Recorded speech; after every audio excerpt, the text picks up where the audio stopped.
చంద్రబాబు నాయుడు చేసిన పనులన్నీ రాజశేఖర రెడ్డి గారు కంటిన్యూషన్ చేశారు. అప్పుడు జనాలకు ఏ ఇబ్బంది కలగల. ఇప్పుడు అదే రాజధాని చంద్రబాబు నాయుడు ప్రపోజల్ చేసినప్పుడు రాజధాని దాన్ని పార్లమెంట్లో ఆమోదించావు. ఆమోదించి దాన్ని నువ్వేం చేసావు? తర్వాత మళ్ళీ ఉన్న పాలన 3 రాజధానులు. 3 రాజధానులు 3 చేద్దామని చెప్పి అనుకున్నాడు. ఆట ఆడలేని వాళ్ళు 3 ముక్కలతో ఏం ఆడతారు? అధికారం అండి, నేను అంటుంది అధికారం. ఇప్పుడు ఆయన ఇల్లు చూశారు, రాజుగారు కోటలా కట్టండి, గండికోట రాజ్యంలో కోట పెట్టి ఉంటుంది, అట్టు ఉంటుంది. ఇనప గ్రిల్లు చుట్టూతా. మరి మామూలుగా ఉండాలి ఇల్లు ఎలా ఉంటాయి? ఎందుకంటే ఇక్కడ ఉండకుండా బెంగళూరుకి వెళ్ళిపోతున్నారు. బెంగళూరులో అయితే పెద్ద ప్యాలెస్ ఉంది, ఇక్కడ చిన్న ప్యాలెస్ గా. అధికారం ఉందని చెప్పి నోరు ఇష్టం వచ్చినట్టు పగలు కొట్టుకొని మాట్లాడుకోవడం. శాసనసభలో ఒకటే రాజధాని ఒప్పుకున్న తర్వాత 3 రాజధానులను మాట మార్చినప్పుడు ఇప్పుడు ఎట్లా నమ్ముతారండి? ఎలా ఉందంటారండి? కూటమి ప్రభుత్వం అధికారంలోకి వచ్చింది 11 నెలలు అవుతుంది కదా, పరిపాలన ఎలా ఉంది? పరిపాలన అయితే గత ప్రభుత్వం మీద ఈ ప్రభుత్వం బాగుంది. ఏ ప్రామాణికంలో బాగుందంటారు? అంటే గతంలో బాగాలేదంటున్నారు కదా. గతంలో అంటే ఈ మందు విషయంలో కానీ కొన్ని సమస్యల మీద ఆఫీసులకు వెళ్ళినా కానీ కొన్ని వ్యవహారాల దానికన్నా ఇప్పుడు ప్రభుత్వం బాగుంది. ఇప్పుడు అంతకుముందు ఏ బ్రాండ్లు పిచ్చి బ్రాండ్లన్నీ అమ్మేవాళ్ళు, ఆ ఏ బ్రాండ్ కూడా తెలిసేది కాదు. ఇప్పుడు ఎలా ఉంది మరి పరిస్థితి? క్వాలిటీ మద్యం అందుతుందా? ప్రభుత్వంలో క్వాలిటీ మద్యమను లోగడ 20 ఏళ్ళ నుంచి అమ్మిన పాత బ్రాండ్లన్నీ తీసుకొచ్చారు. బాగుంది. ఇప్పుడు బాగానే ఉందంటారు. బాగానే ఉంది. రేట్లు ఎలా ఉన్నాయి? గతంలో కన్నా తక్కువ ఉన్నాయా, ఎక్కువ ఉన్నాయా?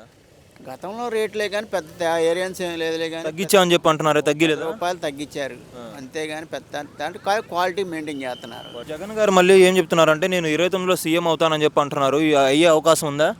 లేదండి, అవకాశం అంటే లేదు. ఎందుకంటే రాజధానిలో ఒక ఇటుకురాయి ఇలా ఇప్పుడు ఎవరైనా సరే రాజశేఖర రెడ్డి గారు ఉన్నప్పుడు రాజశేఖర రెడ్డి గారు చేసిన పనులన్నీ చంద్రబాబు నాయుడు కంటిన్యూషన్ చేశాడు. చంద్రబాబు నాయుడు చేసిన పనులన్నీ రాజశేఖర రెడ్డి గారు కంటిన్యూషన్ చేశారు. అప్పుడు జనాలకు ఏ ఇబ్బంది కలగల. ఇప్పుడు అదే రాజధాని చంద్రబాబు నాయుడు ప్రపోజల్ చేసినప్పుడు రాజధాని దాన్ని పార్లమెంట్లో ఆమోదించావు.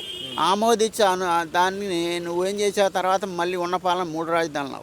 నువ్వు ఉన్న రాజధానిని డెవలప్మెంట్ చేసి ఇక్కడే రాజధాని అన్నావు. నువ్వు ఆ పార్లమెంట్లో చెప్పినప్పుడు ఇదే రాజధానిని పరిపాలన చేసి ఇదే డెవలప్ చేసినట్టయితే ఒక ఇటుకరాయి కాదు. నువ్వు నీ ముద్ర అనేది వేసుకొని 10 బిల్డింగ్లు కట్టు, 4 బిల్డింగ్లు కట్టు, ఏదో ఒకటి నీ ముద్ర అనేది ఒకటి వేసుకున్నట్టయితే బాగుండేది. ఇంకోటి ఇప్పుడు చంద్రబాబు నాయుడు గారు అంత ఎక్స్పీరియన్స్ ఉన్నటువంటి అడ్మినిస్ట్రేటర్ మొత్తం కూడా చెప్పుకుంటూ ఉంటాం మనం అందరం కూడా.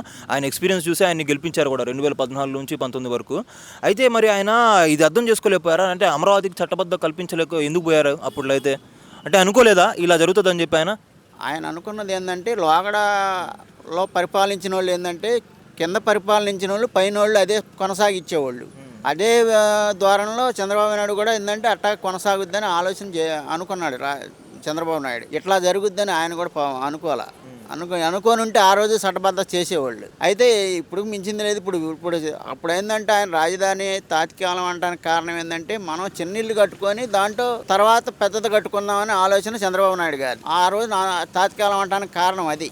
జగన్ ఏదేనో కద్దేదేదో పెద్దదే కట్టేద్దామని చెప్పి అన్నట్టుంటాడా? కట్టేదేదో పెద్దదే కట్టేవాడైతే రాజధాని తీసేసి 3 రాజధానులు ఎందుకు అంటాడండి? 3 రాజధానులు 3 చేద్దామని చెప్పి అనుకున్నాడు. ఆట ఆడలేని వాళ్ళు 3 ముక్కలతో ఏం ఆడతారు? అందుకనే ఎంతే ఇల్లు ఆ ప్రభుత్వం మనుషులు ఎవరైనా సరే సెక్యూరిటీ లేకుండా ప్రజల్లోకి నాయకుడు రావాలి. అంతేగాని నువ్వు పరదాలు కట్టుకొని చుట్టూ బలగాన్ని పెట్టుకొని పోలీసులు పెట్టుకొని చుట్టూ తిరుగుతా నీ ఇష్టం ఎవరు జనాన్ని కలవకుండా నీకు ఏదైనా సమస్య వచ్చింది, నా సమస్య ఇదని నాయకుడు చెప్పడానికి రావాలి కదా. ఇవాళ చంద్రబాబు నాయుడు దగ్గరికి కానీ లోకేష్ బాబు గారి దగ్గరికి కానీ ఎవరైనా డైరెక్ట్గా వెళ్తారు, నా సమస్య ఇదని. ఏంటి మరి అదే సమస్య లోగడ జగన్ ప్రభుత్వంలో జరగలేదు. జగన్ గారు మీరు చెప్పినట్టు అప్పుడు పరదాలు వేసుకొని తిరిగారు, మరి ఇప్పుడు ఎందుకు పరదాలు లేకుండా తిరుగుతున్నారు? అధికారం అండి, నేను అంటుంది అధికారం. ఇప్పుడు ఆయన ఇల్లు చూశారు, రాజుగారు కోటలా కట్టండి, గండికోట రాజ్యంలో కోట పెట్టి ఉంటుంది, అట్టు ఉంటుంది.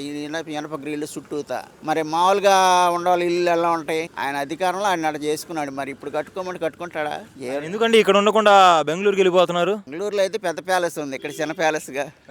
అది అంటే గతంలో చంద్రబాబు నాయుడు గారిని కావచ్చు, పవన్ కళ్యాణ్ గారిని కావచ్చు, పార్ట్ టైం పొలిటీషియన్ లాగా వచ్చి ఇక్కడ పనులు చేసుకొని పోతున్నారు. ఉండేది మొత్తం హైదరాబాద్లో అని చెప్పన్నారు. మరి ఇప్పుడు ఈయన బెంగళూరుకి ఎందుకు వెళ్తున్నట్టు? ఏమన్నా బెంగళూరులో వ్యాపారాలు ఉన్నాయి, వెళ్ళామనుకుంటారండి. దాని గురించి కాదులే కానండి, ఎవరైనా ఎవరి పనులు వాళ్ళు చూసుకుంటారులే కానీ అది నోరు జారతం అనేది తప్పు. అప్పుడు యూట్యూబ్లో కానీ సామాజిక మాధ్యమాల్లో కానీ ఎప్పుడు చంద్రబాబు నాయుడు తిడతాం, చంద్రబాబు నాయుడు వాళ్ళ ఫ్యామిలీని తిడతాం, వాళ్ళ ఇదే కానీ రెండోది పెట్టుకోవాలా. ఎవరో ఉందా లేడీ ఎప్పుడు తిట్టేది కాదు, రోజే కాదు అట్లు పోసుకుంటుంటది. శ్రీరెడ్డి గారు.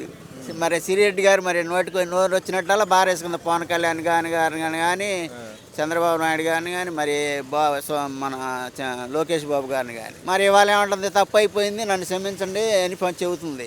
నోరు జారినప్పుడు తెలీదా?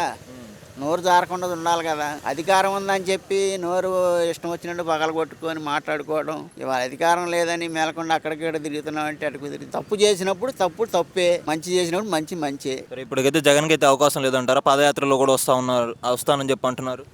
ఏ పాదయాత్ర చేసినా ఏది చేసినా అప్పుడు నువ్వు శాసనసభలో ఒకటే రాజధాని ఒప్పుకున్న తర్వాత 3 రాజధానులని మాట మార్చినప్పుడు ఇప్పుడు ఎట్లా నమ్ముతారండి? ఇప్పుడు నమ్మరు మాట.